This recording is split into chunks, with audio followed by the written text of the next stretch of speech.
Assalamualaikum warahmatullahi wabarakatuh.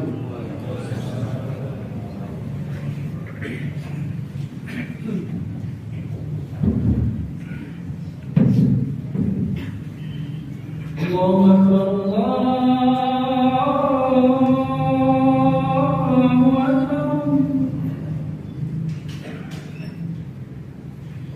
Allahu Akbar.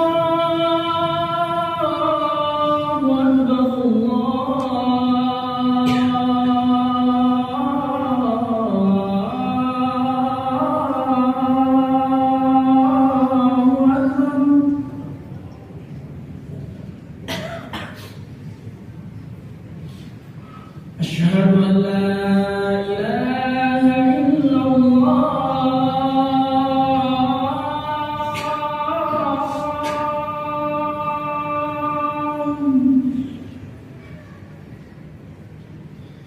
Asyhadu an la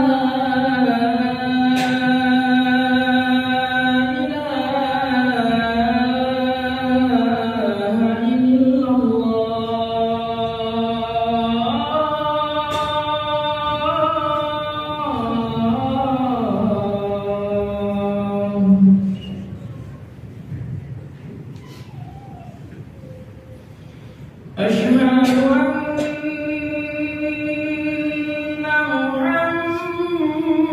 Muhammadan Rasulullah.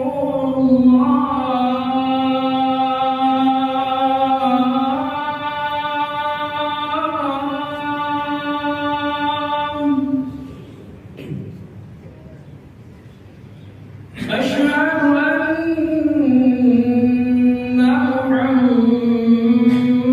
Muhammadan Rasulullah.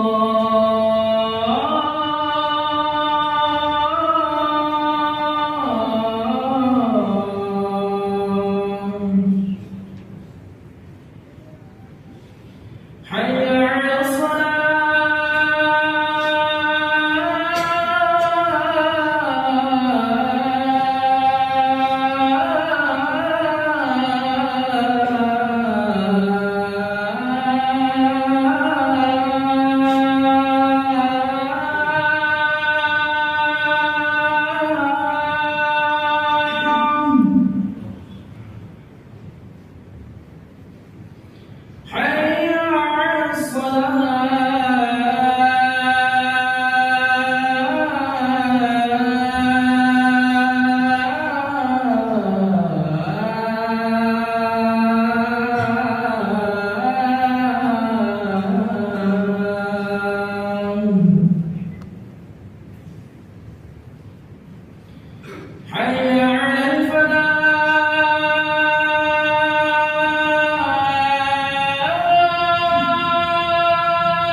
Allahu Akbar,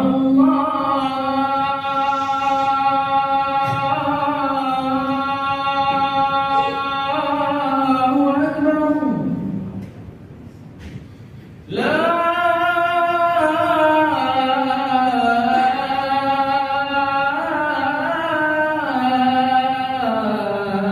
ilaha illallah.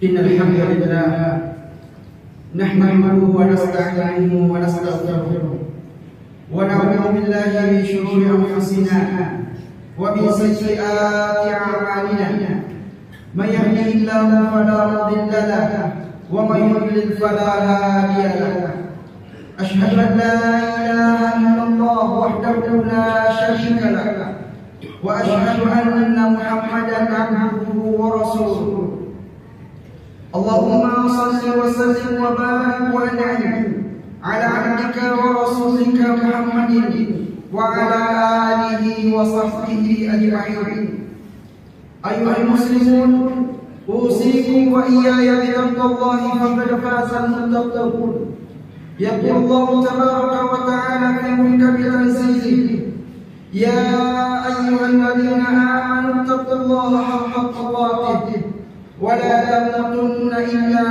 وأنتم مسلمون يا أيها الذين آمنوا اتقوا الله وقولوا قولا سديدا يصلح لكم أعمالكم ويغفر لكم ذنوبكم ومن يطع الله ورسوله فقد فاز فوزا عظيما فإن أصدق الحديث كتاب الله وخير الهدى هدى محمد صلى الله عليه وسلم وشر الأمور محدثاتها فإن كل محدثة بدعة وكل بدعة ضلالة وكل ضلالة في النار أما بعد sidang jemaah yang dimuliakan Allah Subhanahu wa taala.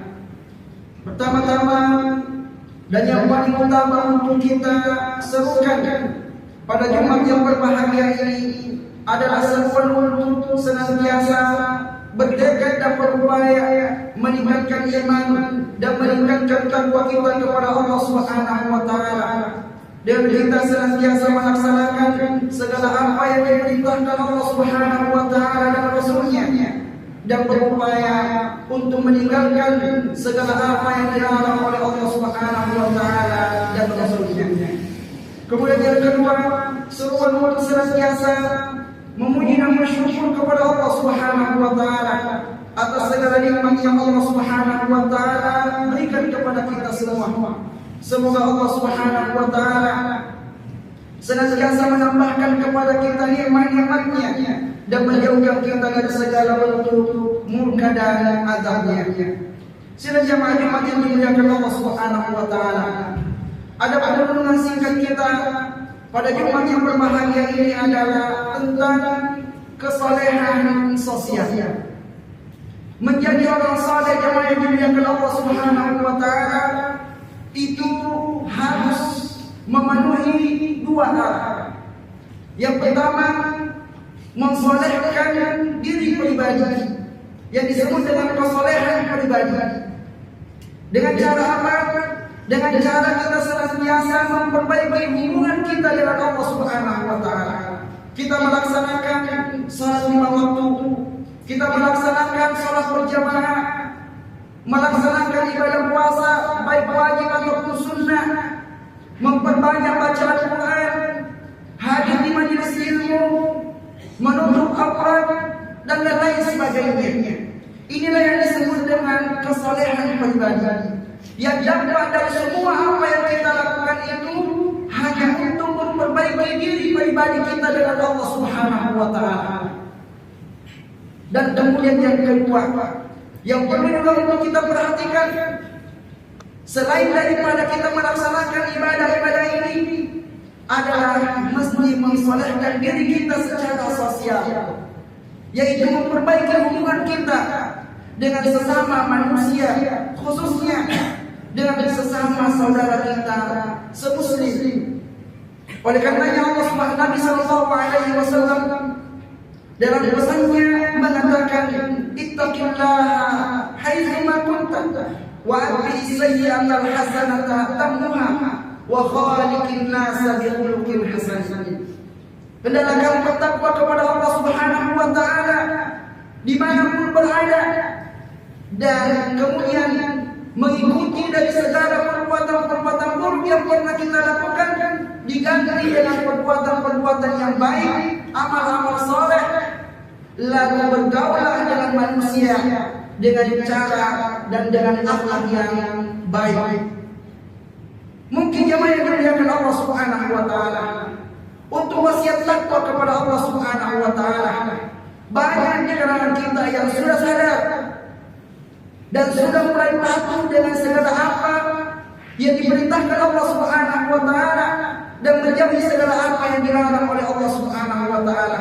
Apalagi kita baru saja keluar dari bulan Ramadan, di mana di bulan Ramadan betul-betul kita berupaya memperbanyak segala amal ibadah kepada Allah Subhanahu wa taala dengan harapan kita keluar dari bulan Ramadan menjadi pribadi-pribadi yang bertakwa kepada Allah Subhanahu wa taala.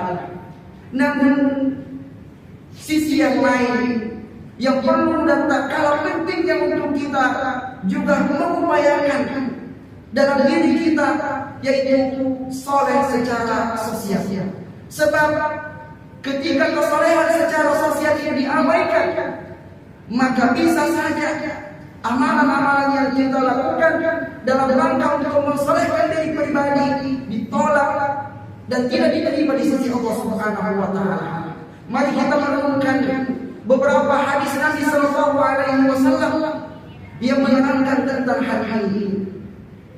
Diriwayatkan oleh sahabat Abu Hurairah radhiyallahu anhu, qala, dia berkata, qila lin Nabi sallallahu alaihi wasallam, pernah dikatakan dan dilaporkan kepada Nabi sallallahu alaihi wasallam dengan mengatakan, ya Rasulullah, inna fulana taqumul lail wa tasumun nahar wa taf'al wa tatasaddaq.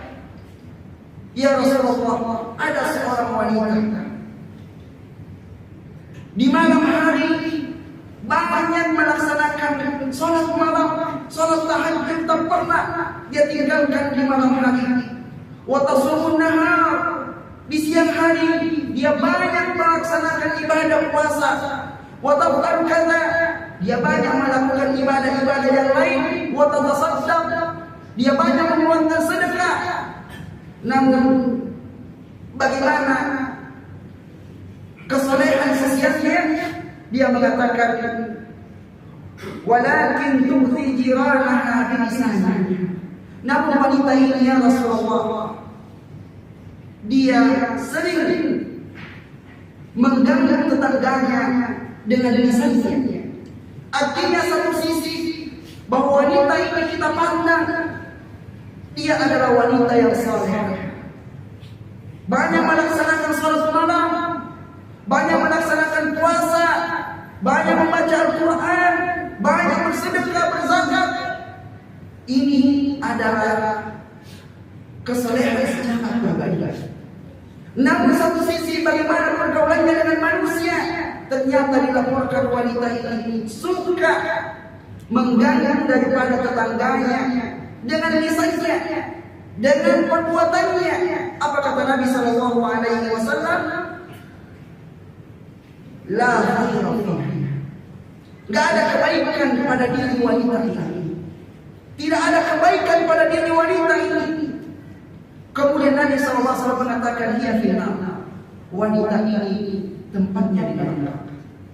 Kemudian berikutnya dilaporkan lagi, wa qalu, dan kemudian para sahabat berkata lagi, ya Rasulullah, wahai Rasulullah, wa fulana tusalli al-maktubah wa tatasaddaqu bi asfar wa la tu'zi ahadan. Ya Rasulullah, ada juga seorang wanita yang dia hanya melaksanakan salat 5 waktu, adapun salat-salat sunnahnya sedikit.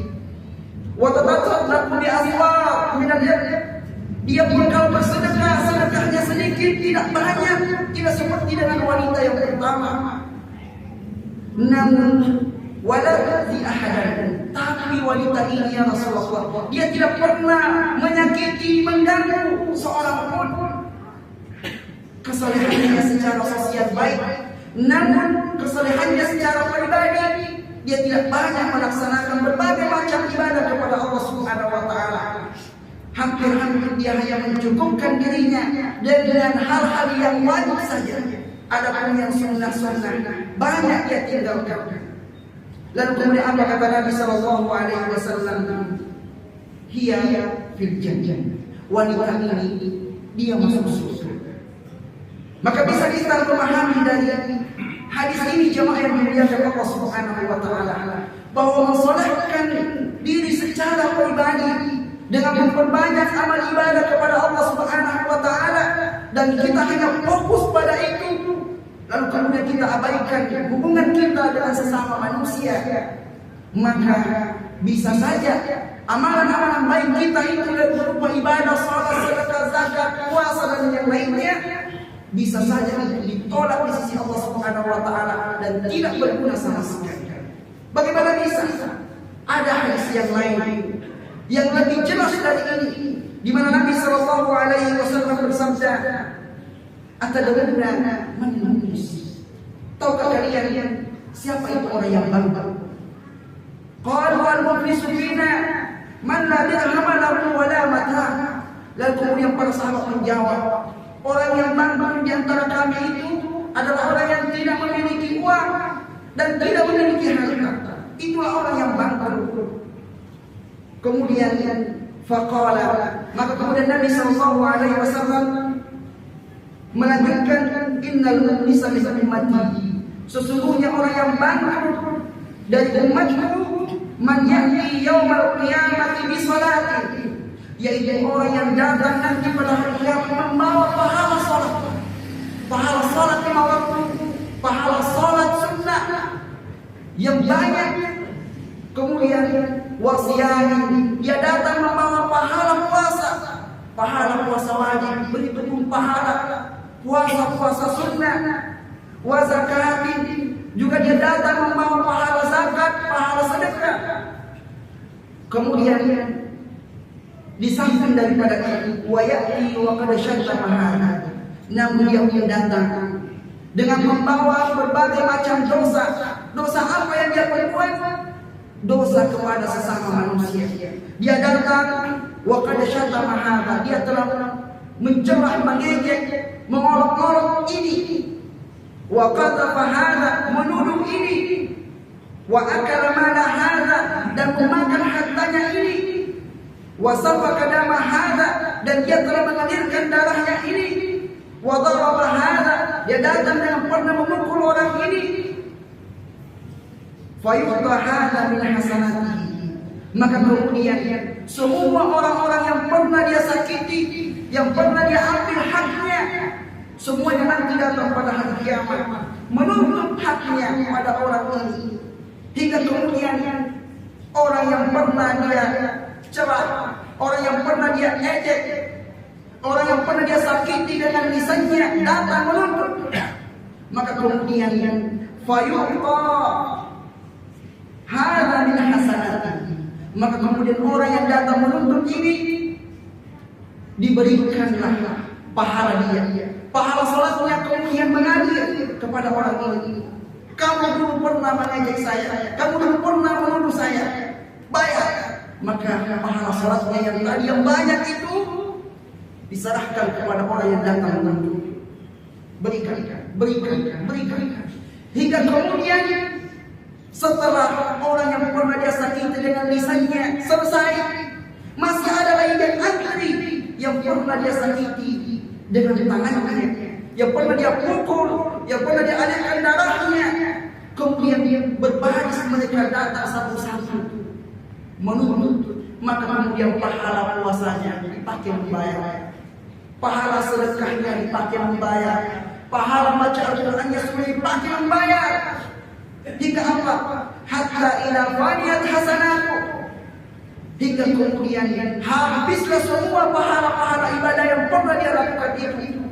Dan ternyata masih ada lagi orang yang antri, yang datang menuntut dia karena muamalahnya yang tidak baik, karena hubungannya kepada manusia yang tidak baik. Maka ketika yang lain masih datang menuntut dan pahalanya sudah habis untuk dipakai membayar, apa yang terjadi? Maka kemudian qabla ukhidha min khatayahum faturihat alaihim, maka kemudian dosa-dosa orang yang datang menuntut itu dilimpahkan padanya, hingga kemudian dosa-dosanya membunuh, yang sebelumnya pahalanya yang membunuh habis sebelum pahala ini, lalu berganti dengan dosa yang membunuh, karena masih banyak orang yang datang membawa dosa. kemudian dilimpahkan padanya hatta turihuna, hingga kemudian akhirnya orang ini dilempar masuk ke dalam neraka. Jemaah yang dimuliakan Allah Subhanahu wa taala, ini tentu harus kita berikan perhatian bersama, di mana adalah suatu kenikmatan dan suatu kesyukuran kita melihat di masjid ramai orang melaksanakan salat alhamdulillah. Banyak orang yang hadir melaksanakan salat berjamaah alhamdulillah. Banyak orang yang hadir di majelis ilmu alhamdulillah. Banyak orang yang pakai jilbab dari kalangan muslimat alhamdulillah. Namun kita tidak pernah pergi sampai di sini. Masih ada lagi tugas yang lain yang harus kita tunaikan, yaitu bagaimana hubungan kita kepada sesama manusia juga harus menjadi baik. Harus kita menampilkan akhlak-akhlak yang baik kepada mereka. Oleh karena Nabi Sallallahu Alaihi Wasallam menjelaskan bahwa orang yang paling sempurna imannya adalah orang yang paling baik akhlaknya. Bukan orang yang paling banyak sholatnya, bukan orang yang paling banyak puasanya, namun orang yang paling baik akhlaknya kepada sesama manusia. Oleh karenanya jamaah yang dimuliakan Allah Subhanahu wa taala, wa khaliqin nasa bi khuluqin hasanin, hendaklah kamu mempergauli manusia dengan akhlak yang baik.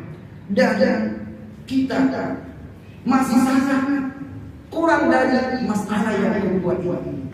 Mungkin kalau masalah yang pertama, kesolehan secara pribadi alhamdulillah sudah terlihat baik, sudah terlihat luar biasa. Namun yang kedua inilah yang kadang-kadang kita banyak yang menyoroti.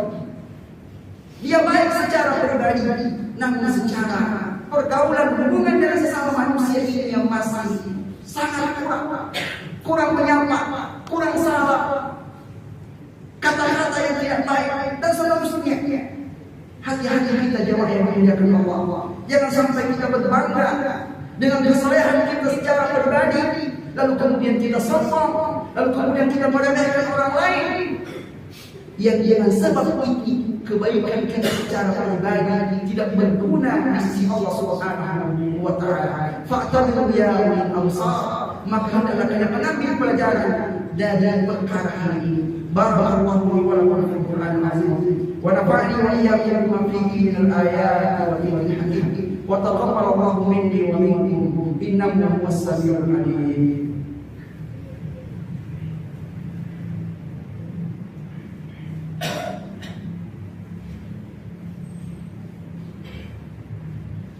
Alhamdulillah hamdan katsiran kama hamdan yuwafi ni'amahu wa yukafi mazidah. Ya Rabbana lakal hamdu kama yanbaghi li jalali wajhikal karim wa 'azimi sultanik. Asyhadu an la ilaha illallah wahdahu la syarika lahu wa asyhadu anna Muhammadan 'abduhu wa rasuluhu. Ya ayyuhalladzina amanu taqullaha haqqa tuqatih wa la tamutunna illa wa antum muslimun. Amma ba'd. Sila jemaah yang dimuliakan Allah Subhanahu wa taala. Setelah kita keluar dari bulan Ramadan ini, kadang-kadang ada orang yang lebih jauh lagi dibanding apa yang telah kita sebutkan sebelumnya. Ada orang setelah dia keluar dari bulan Ramadan, kebaikan-kebaikan dan amal ibadah yang dia lakukan di bulan Ramadan masih mampu dia untuk pertahankan setelah dia keluar dari bulan Ramadan. Alhamdulillah. Namun ada orang setelah dia keluar dari Ramadan, kesolehan pribadinya saja sulit untuk dia pertahankan, apalagi kesolehan secara sosial. Ada juga jemaah yang dimuliakan Allah Subhanahu wa taala, orang hanya memperhatikan kesolehan sosial, namun kesolehan secara pribadi hubungannya dengan Allah Subhanahu wa taala rusak. Maka mau tak mau, dua hal ini benar-benar harus kita seimbangkan antara hubungan kita dengan Allah Subhanahu wa taala yang dekat dengan hablum minallah ini harus kita perbaiki karena ini yang paling utama. Kemudian satu sisi juga hak minan nas harus kita juga perhatikan dengan baik, karena ternyata dua hal ini akan saling terkait dan tidak bisa kita hanya mengambil salah satu di antara keduanya. Summa sallallahu alaihi wasallam ala nabiyyikum fa inna Allaha amarakum bis-salati was-salami ala nabiyyi fa qala ta'ala inna Allaha wa malaikatahu yusalluna 'alan nabiy ya ayyuhalladzina amanu sallu 'alaihi wa sallimu taslima. Allahumma shalli 'ala Muhammad wa 'ala ali Muhammad kama shallaita 'ala Ibrahim wa 'ala ali Ibrahim innaka Hamidum Majid. Allahumma barik 'ala Muhammad wa 'ala ali Muhammad kama barakta 'ala Ibrahim wa 'ala ali Ibrahim innaka Hamidum Majid. Allahumma ighfir للمسلمين والمسلمات والمؤمنين والمؤمنات الأحياء منهم والأموات إنه سميع قريب مجيب دعوات يا قاضي الحاجات. اللهم أرنا الحق حقا وارزقنا اتباعه وأرنا الباطل باطلا وارزقنا اجتنابه. ربنا ظلمنا أنفسنا وإن لم تغفر لنا وترحمنا لنكونن من الخاسرين. ربنا لا تزغ قلوبنا بعد إذ هديتنا وهب لنا من لدنك رحمة إنك أنت الوهاب. ربنا هب لنا من أزواجنا وذرياتنا قرة أعين واجعلنا للمتقين إماما. اللهم آت نفوسنا تقواها وزكها أنت خير من زكاها أنت وليها ومولاها. اللهم حبب إلينا الإيمان وزينه في قلوبنا وكره إلينا الكفر والفسوق والعصيان واجعلنا من الراشدين. ربنا آتنا في الدنيا حسنة وفي الآخرة حسنة وقنا عذاب النار. وصلى الله على نبينا محمد وعلى آله وصحبه وسلم والحمد لله رب العالمين وأقم الصلاة.